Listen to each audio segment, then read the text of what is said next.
Abba Comunicaciones Pastorales presenta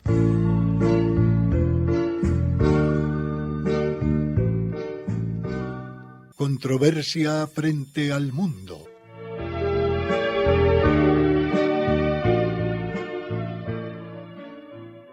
Un despertar a los apremiantes problemas de la sociedad actual y una búsqueda de soluciones.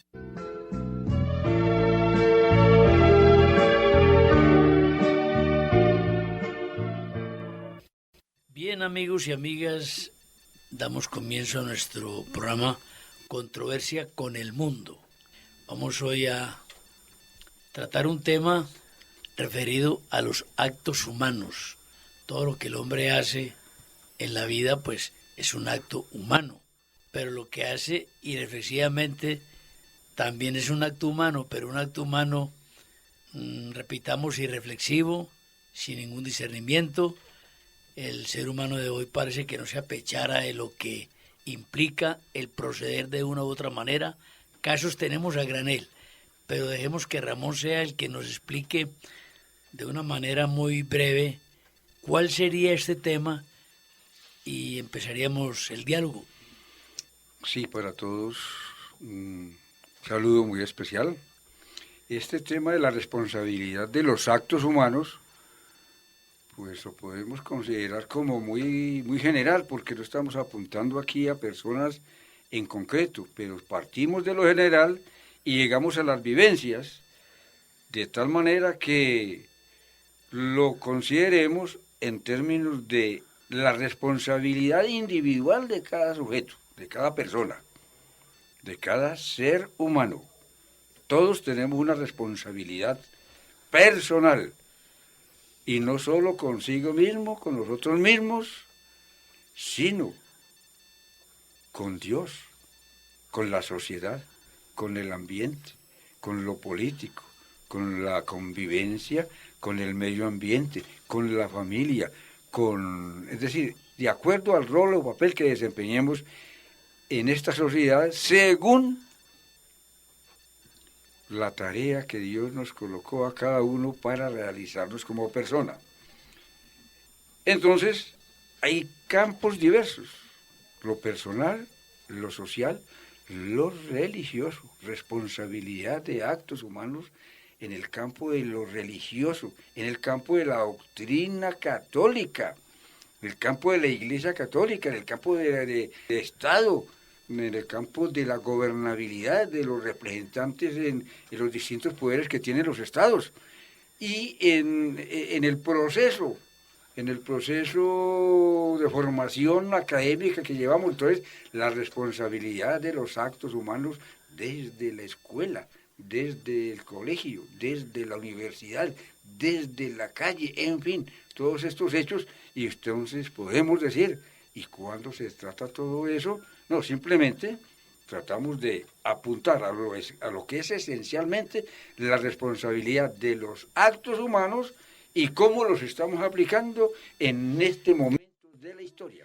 Para entenderlo, me parece que sería importante que vamos a desglosarlo, porque como tú lo dijiste, Ramón, es un tema bastante amplio, pero yo quisiera como que cojamos una línea y la voy a plantear desde el punto. Yo diría que este asunto, cuando nosotros entramos a reflexionar, porque estamos identificando en las personas estos actos que a la final nos están indicando como que algo está pasando en el comportamiento humano. Yo diría que se trata de que estamos siendo gobernados por nuestros propios impulsos. Y al estar siendo gobernados por nuestros propios impulsos, entonces eso me lleva necesariamente a comprender que los seres humanos, considero que es tal vez el momento en donde nos podemos identificar y reconocer como más emocionales.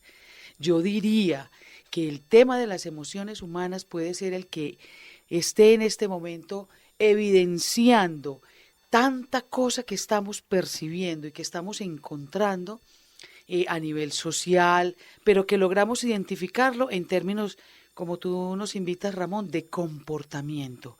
Pero el comportamiento a la final es una evidencia de eso interno que el ser humano está procesando en este caso, de las emociones. Entonces, yo diría que se trata de comportamientos que a la final los podemos identificar como comportamientos disruptivos, ¿cierto? Que tienen que ver con la falta de respeto, como con una fine que tiene la gente en la actitud, que se ha vuelto demasiado enfática, que se ha vuelto incluso maleducada, grosera, personas que asumen actitudes que interfieren las interacciones cotidianas porque están siendo dominados Marisabel, por esos uno, impulsos. haciéndole una lectura a esto, pues si estamos equivocados, por favor, nos aclaras. Los actos humanos son los actos humanos, los actos del hombre. Y estos actos vienen desde... Sí, permiso. Hay que intervenir en el momento. Sí. Es importante diferenciar entre actos humanos y actos de hombre. Importante, dale. Es bueno que diferenciemos eso. Aunque el concepto puede tener algún tiempo de haber sido diferenciado. Los actos humanos los entendemos como los actos donde actuamos con conocimiento y conciencia y nos decidimos a ellos. ¿Y cuáles no son? Y los actos humanos, los actos de hombre, son aquellos donde no hay conciencia del hecho. No, son los actos humanos. No, don Orlando, perdón que en términos de conciencia y no conciencia, eso lo tenemos que considerar. Por ejemplo, un individuo bajo los efectos de la droga, bajo los efectos del alcohol, ha perdido la Pero es que ilación. no estamos calificando todavía, Ramón, entonces no entiendo bien. Nosotros estamos comenzando una... Tú quieres decir que nuestro tratado habla de los actos que el hombre como hombre en cualquier circunstancia ejecuta. Yo no estoy analizando los actos de la vaca, ni del rinoceronte, ni los de la gallina. Uh-huh. Los actos del ser humano. Bueno, dejémoslos ahí. Sí. Pero en lo que yo entraríamos propongo... en una cualificación... En lo que yo propongo, desde la responsabilidad hay que diferenciarlos. Claro. Desde la pues responsabilidad que lógico. tiene cada uno. Hombre, un individuo en condiciones, un borracho, por ejemplo, unas condiciones. Claro, sí. La responsabilidad es como quien dice, la paga de lo que tiene que hacer, difiere por el estado que natural, hay. Ahora, que fue es que por eso... que fue responsable de llegar a ser borracho, eso es otra cosa. Por eso le estamos haciendo inventario a lo que dijo Marisabel, o inventario no, más bien una interrogante. Ella parece decir que ahora se actúa de manera más irreflexiva e irresponsable y más a la ligera que en épocas anteriores. Nosotros hemos conocido un cambio radical de época. Ya que tengamos en este momento, aún más históricamente, uno puede comparar las épocas, porque la historia más o menos, se aproxima a la verdad, más o menos. Entonces uno ve que las sociedades anteriores pues tenían unos valores establecidos que hoy están prácticamente erradicados. Y pongamos ejemplos para que esto no nos vaya en teorías, en especulaciones. Anteriormente la gente tenía una categoría del aborto como una malsana categoría del aborto como se tiene hoy. No. Anteriormente el 99% de la sociedad creía en el valor de la vida. Hoy en día esa porcentualidad ya no es realidad. Anteriormente el hombre se educaba para la guerra. Hoy en día se hace guerra, pero ya se entiende que la guerra no es buena, ¿cierto? Entonces las cosas van cambiando. Actos humanos, unos gobiernos hoy en día aprueban el desorden y hasta lo patrocinan. Antes no, antes había una cordura en la gobernabilidad del mundo. Entonces, en lo que yo pretendo o creo entender de la explicación inicial de Ramón y la que adiciona Marisabel es el que hoy en día hemos llegado a la época de la irreflexión en nuestros actos. Y la irreflexión, Orlando, lo podemos entender en gran medida como eso que les indiqué al principio, gobernados por nuestros impulsos. Las emociones. En otra clave también importante que la podemos traer aquí, dominados por nuestras pasiones. Es decir, los seres humanos estamos optando y estamos obrando más a través de unos impulsos, el impulso de la defensa, el impulso de la supervivencia, el no dejar que el otro, si el otro me está planteando algún tipo de cosa, yo inmediatamente tengo como una reacción, ¿sí? Entonces, por ejemplo, ejemplos concretos que creo que el programa nos está más bien llamando a ilustrar muy bien en clave de ejemplos, Claro, como tú claro. dices, para que no se nos vuelva un asunto complejo, que podría decir que se nos puede volver complejo, para hacerlo entendible hasta con ustedes oyentes. A ver, las personas que conducen carros o que conducimos, ¿m? Uno está conduciendo su carro normalmente y todos estamos siguiendo unas normas de tránsito que ya están alojadas, pues ya están registradas en nuestro cerebro, que hace que nosotros debamos seguirlas.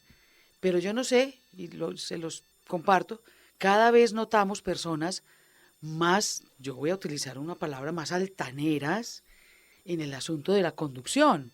Personas que no quieren cumplir las normas, Claro. personas que no quieren llevar a cabo eso que nos obliga a hacer cuando estamos ahí. Eso, me parece, a mí lo considero, eso es un impulso. Es el impulso de la persona porque tengo afán, porque no me provoca, porque yo voy primero, porque estar metido en el asunto del tráfico es a la larga una batalla, es una batalla de una supervivencia también. Entonces, miren, ahí las personas, de verdad, yo creo que si uno se bajara del carro, casi que tendría que hacer la reflexión, ve, mi comportamiento, ¿cómo estuvo mi comportamiento mientras yo fui allí? Porque yo Es creo importante eso. que todos somos conscientes. Yo voy a decir algo que forma parte de discusiones que he tenido y las sigo teniendo. Nada escapa a nuestro propio conocimiento.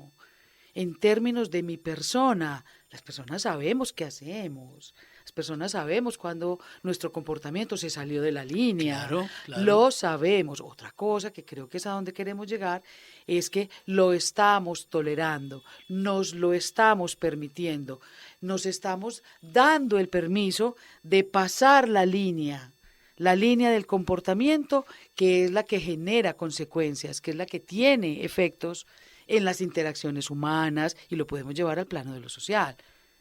Para no extenderme demasiado, en estos días venimos con cuentos de manifestaciones estudiantiles y es increíble cómo se hizo un movimiento en la ciudad, en todas partes, de un miedo terrible, casi que hubo que cerrar la ciudad porque salieron los estudiantes a manifestarse. Ya tenemos referentes de su comportamiento que nos están diciendo entonces que allá hay unos vándalos que van a acabar con la ciudad.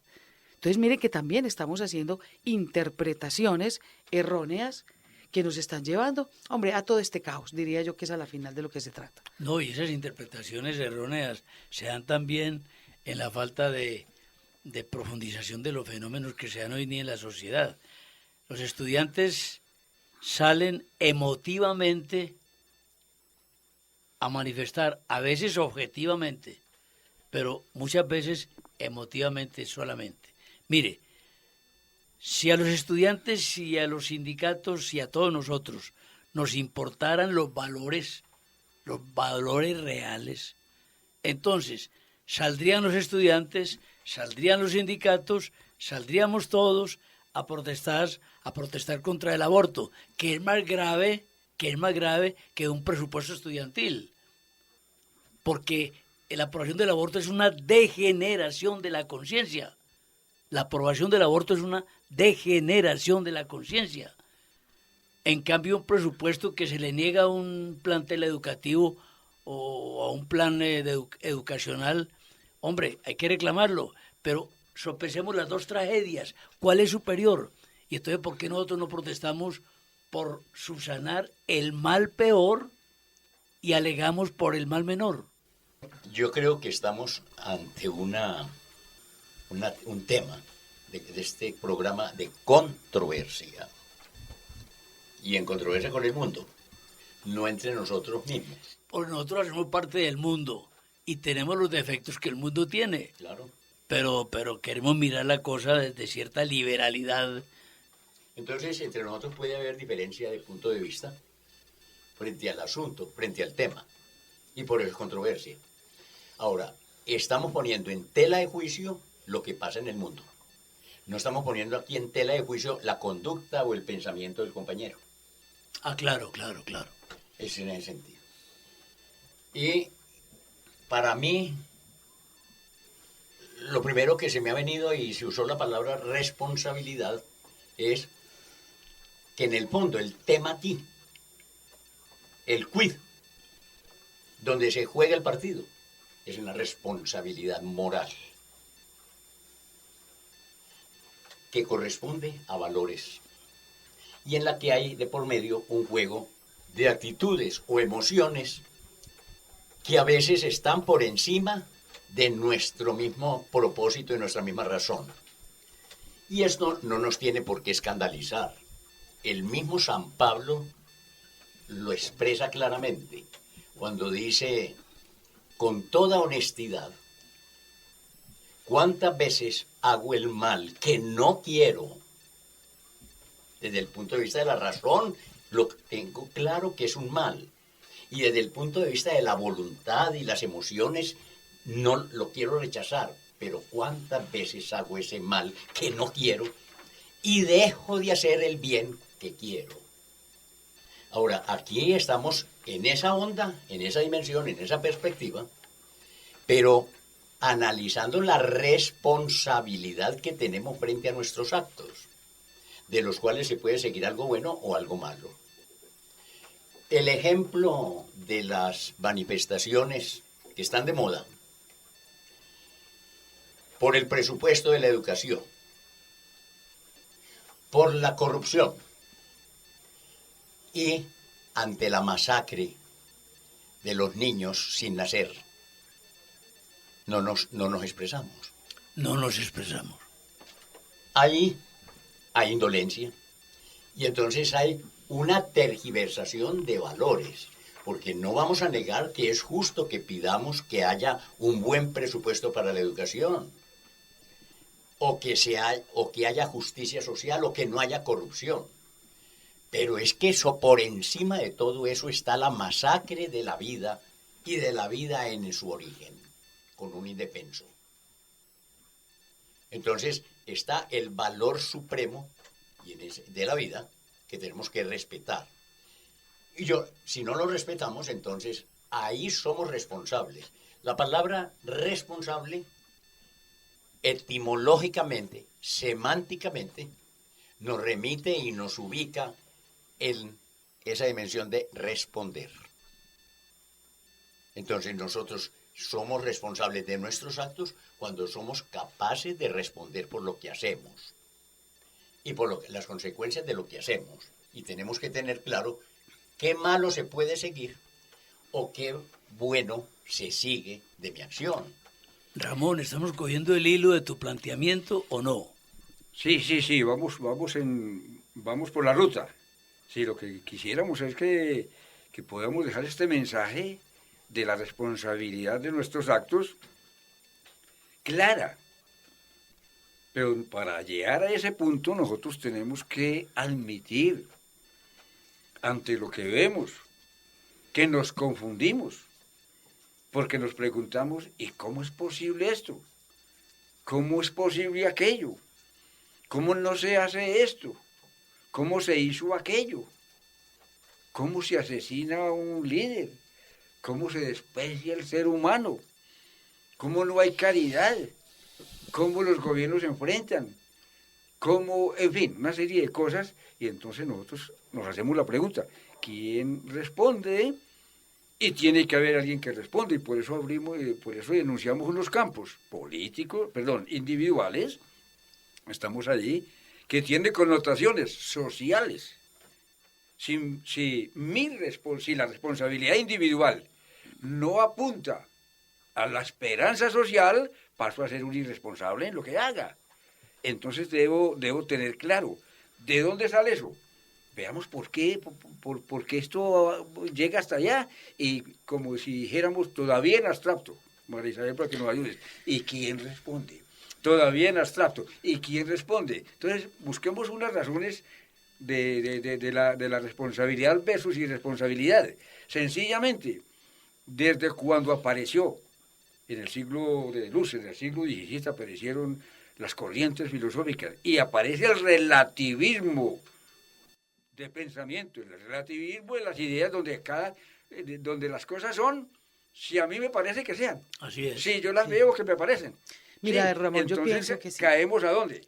Al relativismo moral. Y ese relativismo moral toma tal dimensión, peligrosísima dimensión ha tomado en los tiempos que nosotros consideramos que se ha vuelto tema, no tema de discusión en el proceso de aprendizaje, en el proceso de adquisición de valores, sino tema de acción. De acción, sin decir, se actúa sin conocer inclusive las razones y las consecuencias. Hombre, esto moralmente, no, que lo pague el otro, que lo pague el Estado, que el otro es el otro, que yo soy yo y mis circunstancias, al estilo Ortega y Gasset, yo soy yo y mis circunstancias, y solo existo yo. Entonces, ahí hay un problema entre yo y la sociedad, y yo y mi comportamiento.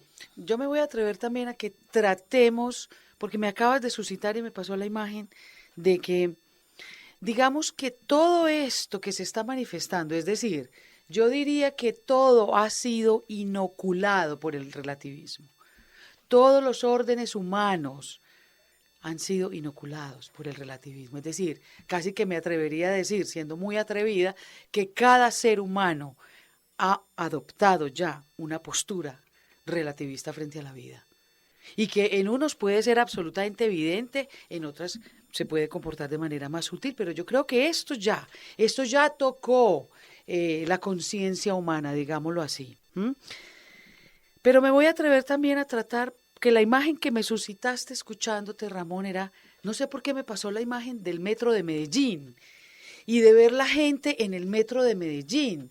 Y uno ve la gente en el metro de Medellín bien. La gente está ocupando su espacio, se está respetando, se está tratando. Otra cultura. Sí, entonces eso me dio la idea y dije, a ver, digamos que todo lo disruptivo hace mucha bulla. Todo lo disruptivo está puesto en el escenario público a través de los medios, a través del internet, todo ese tipo de cosas, y entonces se nos están presentando también todas estas, digamos, manifestaciones del comportamiento disruptivo humano. Pero me da la sensación también que no podemos perder la visión de que en lo rutinario, que en lo cotidiano, también está dando lugar, y me voy a atrever a decirlo, que a la final los valores no están perdidos. Porque si los valores estuvieran perdidos, si esto ya hubiera llegado a ese grado, pues ya seríamos sociedades destruidas, aquí nada hubiera sobrevivido. Claro, es inquietante que estén apareciendo tantas situaciones y tanto crimen y tanta situación de verdad de tensión y de tanto enfrentamiento, pero a la final no será que todavía están operando estos valores profundos humanos que son los que están conteniendo las sociedades y las están conteniendo para el pervivir y el sobrevivir humano. Entonces, no quiero tampoco que perdamos la mirada, porque algo está sucediendo. Pues la mirada de que en realidad está sucediendo que los seres humanos sí estamos obrando también desde nuestros valores profundos, porque las sociedades están sostenidas a pesar de las dificultades que se estén presentando. Eso es verdad, porque hay que entender... Yo y mis aspiraciones positivas nunca las voy a abandonar, y de esperanza. Y de pronto, pues claro que esto no puede mirar solamente cuantitativamente, esto hay que mirarlo también desde otra óptica. Sabemos que el mal tiene buenos aparatos de transmisión y de contagio. El bien anda en puntillas, el bien subyace. Aquí todo el mundo no ha claudicado. Es correcto, eso es lo sí, que pues, quiero transmitir. Tengámoslo como cierto, todo el mundo no ha claudicado. Es más, me voy a atrever, perdóname que te interrumpa, Orlando, me voy a atrever a decir que es que si todo claudicara en la conciencia humana, Dios sí habría desaparecido. Pues claro, porque... Y yo creo que no, Él sigue operando a su manera, puede que muchas cosas no las comprendamos, sí. Pero me parece que esa actuación de Dios en la conciencia humana lo que todavía hace que la humanidad se sostenga. Y saca bienes de un mal, porque Dios es Dios. Nosotros, el mismo hecho de estar preocupados por lo que pasa es un bien, en sí es un bien. El estar preocupado por lo que pasa es un bien. El ladrón que se lamenta de que hay mucho ladrón, tiene un valor. El ladrón que se lamenta de lo mucho que se roba en el país, a pesar de ser un ladrón, tiene una noción del bien. Aunque sea ladrón, se lamenta de que haya ladrones y se cuida de que a él no le roben. Es que la conciencia no ha abandonado al ser humano. Vuelvo a lo mismo, nada escapa a nuestro conocimiento sobre mí mismo. Claro, mire, hay casos, pero uno de ponerse a analizar aquello en lo que todos nosotros estamos inmersos, porque aquí no es un grupito que está puro, exento, limpio, inmaculado de lo que pasa en el mundo, no, nosotros hablamos metidos en el barullo, porque tenemos defectos iguales, ¿cierto? Y mira, y nosotros, por ejemplo, ahora, pues analicemos que al ser humano para imponer el bien, tiene que pensar en que el sacrificio es una necesidad, el sacrificio, porque el bien cuesta. Por criticar algo y, al menos personalmente, pues pienso yo que es criticable la acción y la explicación que da el presidente de México cuando resuelve que un delincuente es mejor dejarlo volar y no aplicar el sacrificio de la imposición de la ley. Porque dice él una cosa que filosóficamente podría ser cierta, pero en la práctica no. Y es, prefiero a no tener un delincuente, eso quiso decir, al sacrificio de muchos policías. Entonces yo diría una cosa, si un país le va a quitar un territorio a otro, pues no mande su ejército, porque es mejor que no maten a nadie, con tal de que haya paz. Es que la justicia implica un sacrificio, y nosotros como seres humanos, y qué pena poner este ejemplo, que muchos juristas por ahí han dicho que eso es un error gravísimo, lo que hizo este señor con la vida del Chapito. Entonces, los valores tienen que supervivir a base de sacrificio. Eso no es fácil, mantener una sociedad con valores sin el sacrificio. Un señor murió en la cruz y ese es nuestro... Tal vez es lo que estamos haciendo ahora, Orlando. Yo quiero, diríamos, como hacer una retrospección al planteamiento de María Isabel. Me da la impresión de que en un principio dijo estamos perdidos. Pero luego dice, no está, el mal no ha triunfado del todo. Porque hay conciencia en esto.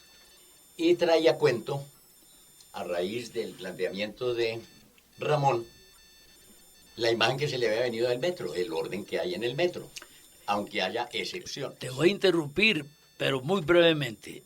En el metro hay una cultura distinta a la de los buses y es el mismo pasajero. Muy bien, entonces en el metro, ¿qué es lo que a mí me dice y quiero expresarles a ustedes sobre el metro a partir de la referencia de María Isabel sobre el metro? Sí, hay un orden. Lo que no impide que haya excepciones. Natural. Pero en algunas experiencias que he tenido con alumnos de cuarto elemental en la ciudad, hablando de los valores, las actitudes y las normas, hemos traído a cuento la raya amarilla. ¿Y qué significa eso? Pues eso es una raya, es un color. Pero le hemos dado racionalmente y hemos hecho una construcción ética y moral, pedagógica y didáctica de que esa raya amarilla no debe ser sobrepasada. Es decir, me está indicando un comportamiento. Sí. Y me pregunto, ¿cuántas son las personas que hoy van a usar el metro? Muchas, pero muchas. Y no caben más. Pónganme las horas pico. Entonces, ¿qué estamos constatando ahí? Que sí es posible que el hombre respete la norma. Y en ese ejercicio con los muchachos, les digo la dimensión que subraya y que no se está cansando de subrayar Orlando, de los valores. ¿Cuál es el valor que le está dando valor a esa raya amarilla? La vida. Si yo sobrepaso la raya amarilla, pongo en peligro mi propia existencia. Y o la pierdo del todo, o quedo desangarillado de por vida. Quedó, sí. Entonces nadie la hace. Entonces es ahí donde la razón, desde la ética, empieza a distinguir entre el bien y el mal. Porque es que la ética no es ninguna práctica, es una práctica ambiental sobre las normas, sobre la moral, sobre las costumbres, sobre las prácticas, sobre el actuar humano y aplicándole las categorías fundamentales y de principio que es el bien y el mal. Entonces, ¿cómo se trabaja didácticamente? Y lo podemos, y les reto a ustedes, queridos radioescuchas. ¿Es bueno que yo pase la raya amarilla? Obviamente que la respuesta es no, porque pongo en peligro mi vida. ¿Es malo que yo no pase la raya amarilla? Ojo que lo estoy formulando en negativo. ¿Es malo que yo no pase la raya amarilla? Obvio que no es malo, es bueno que no la sobrepase, porque estoy cultivando mi vida. Entonces, ahí está. ¿Cuál es el valor supremo? El valor de la vida. Sí. Y segundo, ha habido una construcción social de toda la comunidad, de adultos, niños y mayores, en que esa raya amarilla nos está indicando la protección de nuestra vida y que entonces debemos comportarnos de esta manera como lo estamos haciendo. Entonces, no todo está perdido. Siempre tenemos la luz de la razón para ver y distinguir entre el bien y el mal y obrar entonces en consecuencia. La conciencia, la misma palabra conciencia, a mí me gusta mucho clarificar, o me ayuda a clarificar las cosas, la semántica. ¿Qué quiere decir la palabra conciencia? En el diccionario, separemos conciencia. Si yo separo la palabra conciencia, que es pegada, y le separo la palabra inicial con, queda ciencia, es decir, con conocimiento. De ahí entonces la gravedad y la trascendencia y la importancia de esta reflexión que nos lleve a replantear la educación y la formación en el hogar, a replantear los currículos de las instituciones educativas y a tomar conciencia que nadie educa a nadie, como decía Pablo Freire. Los hombres nos educamos en comunidad. Sí, y es bueno, con estas aclaraciones muy valiosas, y las miro valiosas porque precisamente nos van sacando de esa confusión general que podemos tener ante la responsabilidad, ante la pregunta que cursa en el ambiente, ¿quién responde por? ¿Quién responde por? Y precisamente responde quien actúa, quien ejecuta las acciones, quien actúa con conocimiento, como acaba de decir Luis Horacio. Conciencia es con conocimiento de causa. Precisamente, la vida del ser humano se concreta en su existencia, en la cantidad, es decir, en los actos que ejecuta con un propósito de buscar el bien y evitar el mal. Ese es ideal también del Creador. El Creador nos creó para el bien. Las orientaciones apostólicas nos dicen amados los unos, el Señor nos dice amados los unos a los otros y los apóstoles nos dicen tolerados los unos a los otros. ¿Por qué? Porque es que nuestra naturaleza es propensa al pecado y el pecado es el mal. Es que es propio de naturaleza. Por eso nosotros hablamos acá de que el bien es principio y es fin. El bien es principio y es fin. Salimos del bien para el bien. No lo podemos negar. Nosotros no salimos del bien para el mal. Nosotros no nacemos para hacerle mal a otro.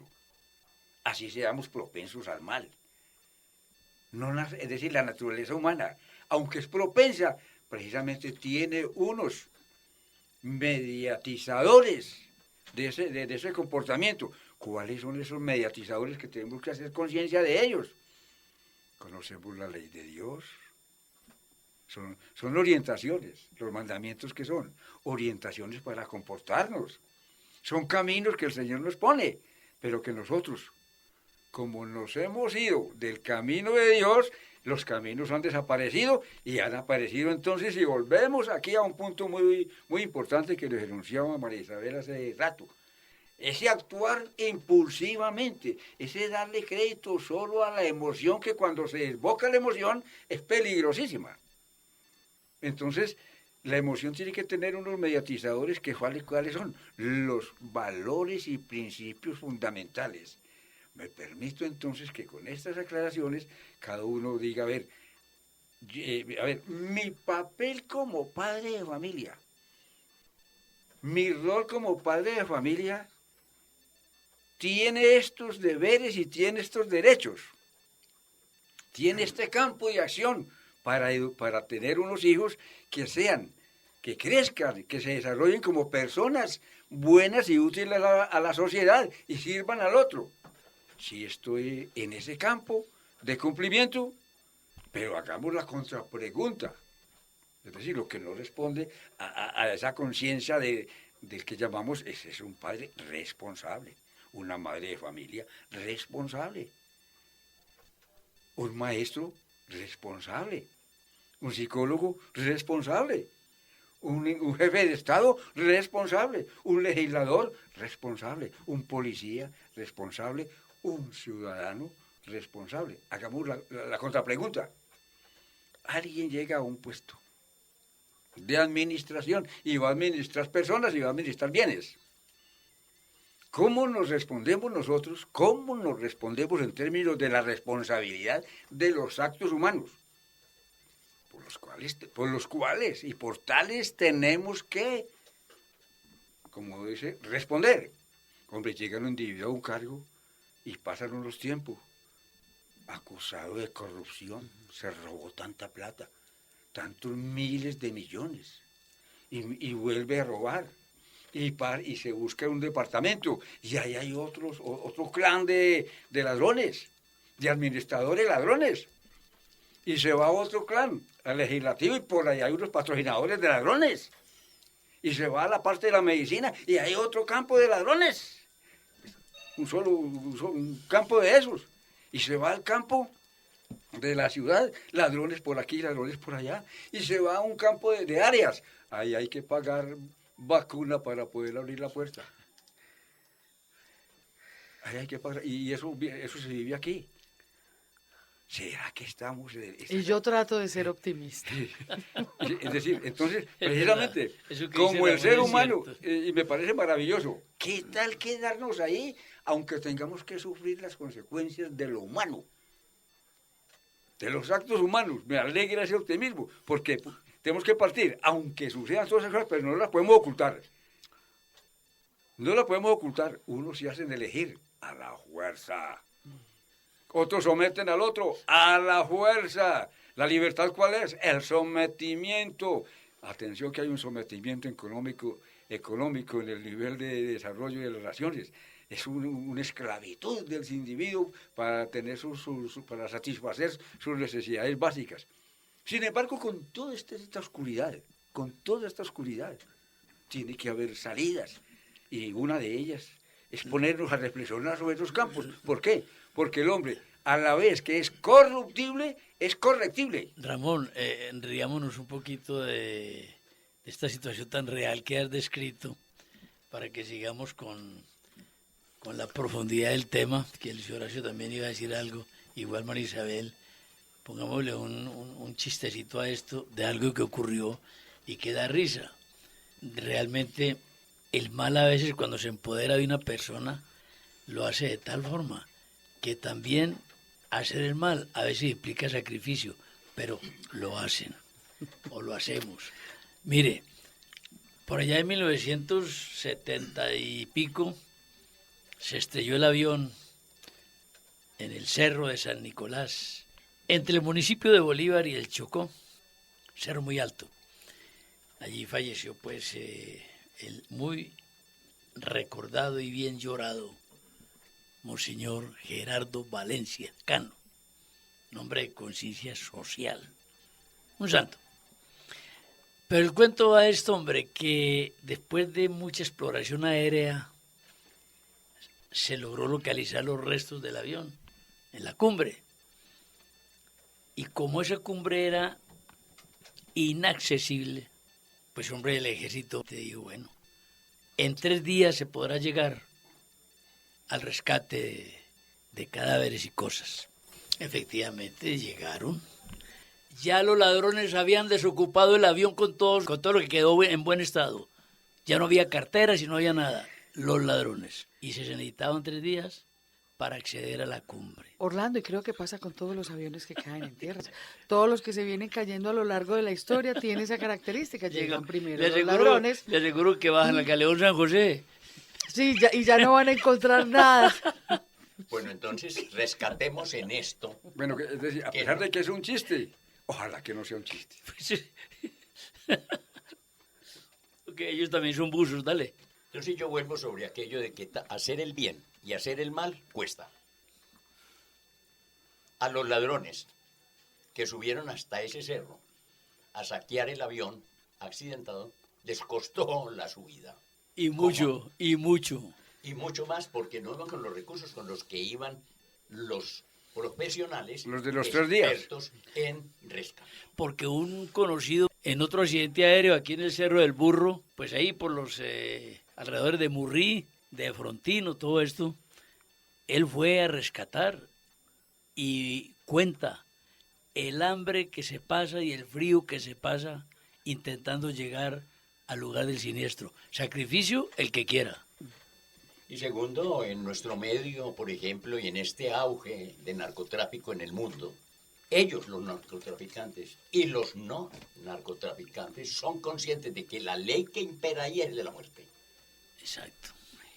Y que están corriendo el riesgo no es ser llevados a la cárcel por diríamos, por las instituciones de justicia, o de policía, o de ejército, sino que entre ellos, si hay una contravención, si hay una duda, la ley es la de la muerte. Entonces, todo esto es que si hay un esfuerzo para hacer el bien, y cuesta hacer el bien, y si hay un esfuerzo también así, igualmente para hacer el mal, el éxito de ambas partes está en ser capaz de vencerse a sí mismo. Y eso tiene que ver con el dominio de las pasiones. Claro. Sí. Tan es así. Con la María Isabel, tramitación que lo que está de las diciendo emociones. Está explícito y magistralmente expresado en la imitación de Cristo, de Kempis. Libro dice? hermoso. Mucho. ¿Qué dice? La perfecta victoria es vencerse a sí mismo. Sí, claro. La perfecta victoria en la vida del ser humano es vencerse a sí mismo. En la clase de inglés Lo dijo el Evangelio. nos insistían mucho en una palabra y me pareció muy didáctico porque era en inglés. Entonces nos lo aprendimos en inglés. Self-control. Control de sí mismo. Precisamente es un deber moral y personal. Y lo entendimos hace mucho tiempo, pero no lo practicamos.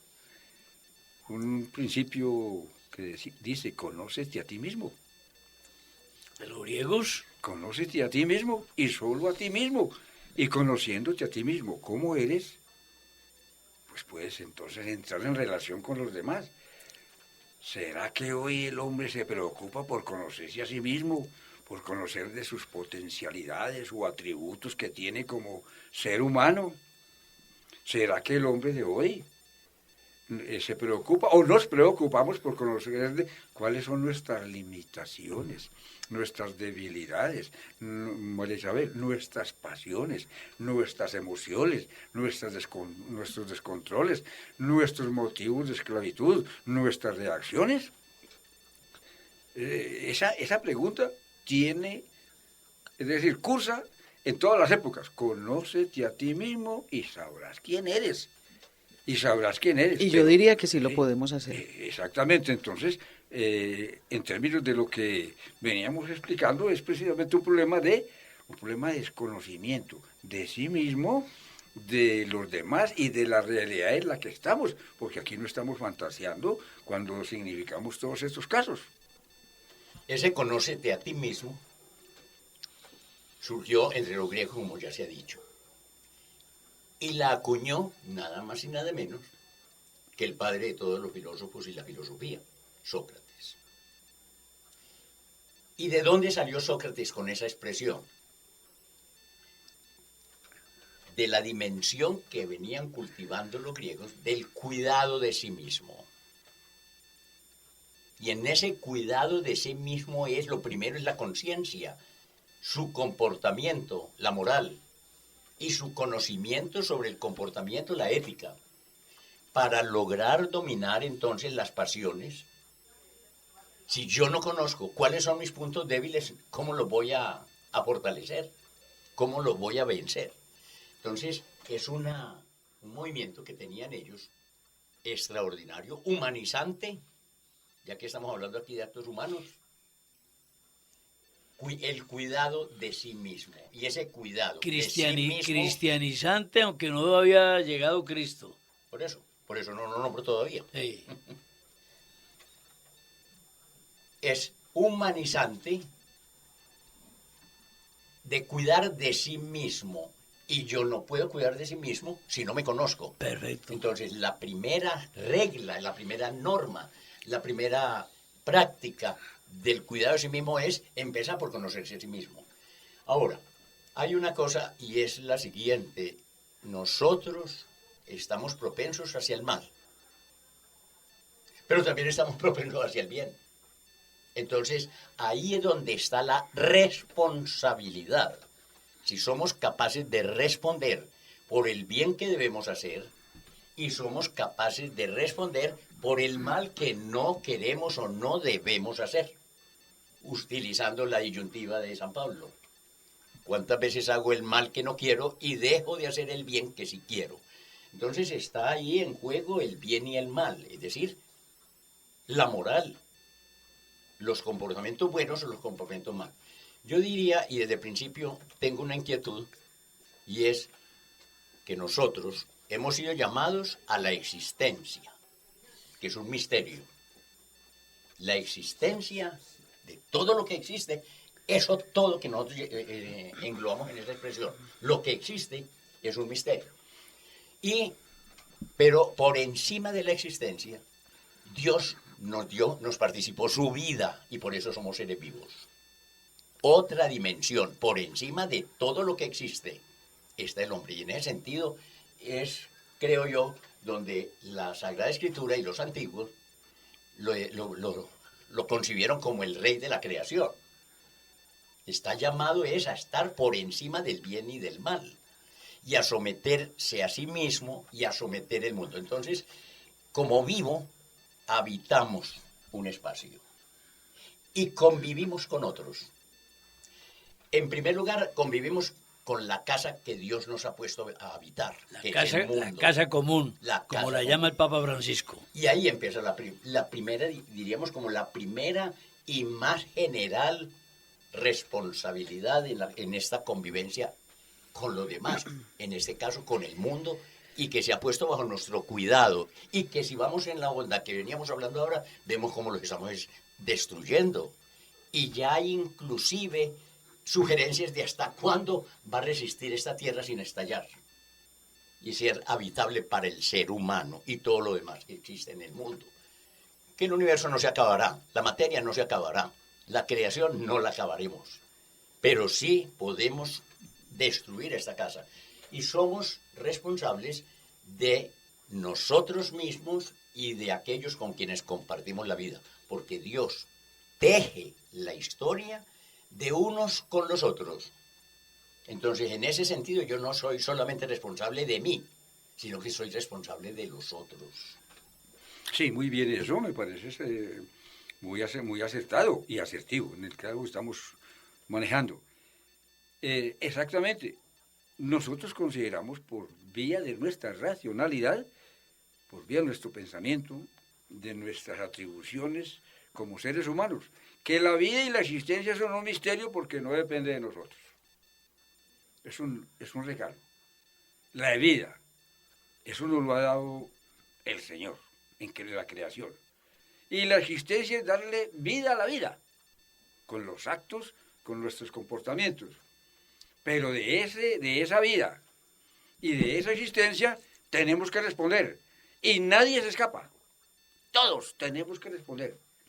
Como decimos, y no lo decimos temerosamente, debemos responder en esta vida o en la otra. Sí, que no sea temor de nuestra vida, de nuestras atribuciones, de nuestras gracias que hemos recibido, de los dones, los talentos de que de la tierra que el Señor nos ha dado, que la creación nos ha dado, de nuestro medio ambiente, de nuestros amigos, del otro, de nuestra familia, todo lo que tenemos que responder porque tenemos que ser constructores de vida y no destructores de vida. Ese es el deber ser. Sí lo tenemos, pero veamos en términos de la responsabilidad. Responsabilidad de los actos humanos, no nos vamos a salir de ahí. Por mis actos humanos yo me salvo o me condeno. Pese a quien le pese, ríase quien se ría, crea quien quiera creer. Por los actos que yo cumpla, el ser humano, cada uno se salva o pierde la vida eterna. Esto significa, en esta vida debemos responder ante el hombre, ante las autoridades, en la organización que el hombre ha tomado por iluminación, por inteligencia, por necesidad, por agrupación, como sea, determinados puntos, determinados otros. Pero, por vida esta, para responder con destino a la vida eterna, cada cual es responsable de su salvación por los actos que cometió. Si sus actos estuvieron acordes y en consonancia con la voluntad de Dios, espérate de la gloria eterna. Bien sencillo. Y si se fueron en contra de la voluntad de Dios, espera otra respuesta, otra sanción. La sanción es premio o es castigo. Así que la responsabilidad no es de lo que suceda por aquí. Nosotros somos responsables de nuestra existencia, porque con nuestra existencia, repito, le damos vida a la vida. Por eso para muchos, la vida, qué belleza, qué esperanza, qué motivo de lucha, qué grandeza, en todos sus aspectos. ¿Cómo no cuidar la vida? ¿Cómo no destruirla? ¿Cómo ayudar a que se realice? ¿Cómo cuidarla desde la concepción hasta la muerte? Para otros, la vida no es la vida. Tienen en su mente y su concepción y en sus pasiones que la vida es la muerte. Ese es otro campo donde, y lo vemos claro, y entonces ahí se nos da nuestra lucha. Responsabilidad de nuestros actos humanos. Sí, Señor, somos responsables de mis actos y de los actos que cometa el otro, porque yo lo haya inducido a esos actos. Incluso me suscita también otro aspecto que creo que vale la pena que lo traigamos a colación, y es, listo, el relativismo ha inoculado la conciencia humana, y la conciencia humana universal, me atrevo a decirlo pues de esta manera. Y segundo, me parece que hay otro aspecto que subyace a la explicación de, bueno, y esto porque en realidad también nos pasa, y es porque también viene campeándose a lo largo de muchas décadas una postura humana frente a la realidad, a cómo vivimos, y es la postura del individualismo. Es decir, el individualismo que vive cada persona puede estar también dando cuenta de por qué nuestra opción es por asumir comportamientos que incluso referidos desde este relativismo, pues no significan que yo esté haciendo nada malo, ¿sí? El individualismo también, digamos, promovido como una postura frente a la vida, ¿cierto? Que nace precisamente como de este cuestionar que nosotros a la larga, como sociedades, necesitamos es más bien que cada individuo tome sus propias decisiones. ¿Por qué? Porque tenemos evidencias de que sociedades enteras se han ido a la aniquilación. Por ejemplo, yo le pongo ese punto a la década de los 60. Me parece que la década de los 60 tiene precisamente esa característica. Sí, sí, ¿Cierto? sí, sí. Es, como sociedad, como grupo humano, como comunidad, somos capaces de llegar al exterminio. Entonces, casi que más bien tenemos es que optar por la postura que cada individuo vaya asumiendo respecto de su comportamiento y de su estar en el mundo. Entonces me parece que desde ahí es de donde nace esta, hombre, es una postura individualista que es la que hace que yo pierda el sentido. Nos lo enseñó muy bien Emmanuel Levinas cuando habla del concepto de la otredad, ¿cierto? Es decir, es que nosotros si nos perdemos de ahí, pues nos perdemos definitivamente, ¿cierto? Porque es el individuo entonces, desde su postura, que la podemos incluso ya como hacerla compatible con una postura egoísta, egocéntrica, con respecto a mi mirada frente a la vida, es decir, yo me salvo como sea, mi supervivencia me la garantizo como sea. Se los enseñamos a los niños en los hogares, ¿sí? Tú tienes que ser, tú tienes que ascender, tú tienes que lograrte un lugar, ¿sí? Un lugar en el escenario social, pero entonces lo estamos convirtiendo en un lugar de puros seres individualistas que no están sino pensando en sí mismos y han perdido entonces esa capacidad de reconocer al otro, ¿sí? De reconocer que en el otro hay un yo también, que el otro es imagen y figura de mí. Entonces miren que, ¿por qué esta complejidad? Porque son, digamos, son discursos, son experiencias, son cosas que a nivel social e históricamente la humanidad las ha venido asumiendo. Entonces yo diría que este tema del comportamiento, de este comportamiento que lo voy a llamar disruptivo, es decir, el comportamiento inadecuado que se está campeando cotidianamente, creería que obedece a una postura, lo podría decir inconsciente, pero que ya alojada como una referencia de la existencia, que nos dice que cada quien en el mundo está, cada quien, y cada quien se garantiza sus cosas como pueda. Que el otro, bueno, que el otro en gran medida pues para algo nos servirá o nos indicará, pero nada de eso. Soy yo poniéndome de frente al mundo con mi comportamiento, con mis expectativas. Entonces me parece que eso es lo que hace que se nos presenten estas situaciones de queja, del que no respeta, de aquella persona que le pasa a aquella persona que está pues violentando al otro, tanta cosa, ¿cierto? ¿Por qué? Porque soy yo satisfaciendo mis pasiones y como estamos en modo individual, pues ¿qué importa? A la larga, ¿qué importa que los demás digan o no digan? Soy yo quien está tomando esta decisión consciente. Y si la fuerza de ese individualismo está es en el egoísmo, que folclóricamente podríamos expresar primero yo, segundo yo, tercero yo. Entonces, en síntesis, tenemos que buscar la verdad. Y San Agustín nos lo expresó muy claramente en sus confesiones. No busques fuera, en el interior del hombre habita la verdad. Y si te encuentras mudable, trasciéndete. Es decir, busquemos a Dios.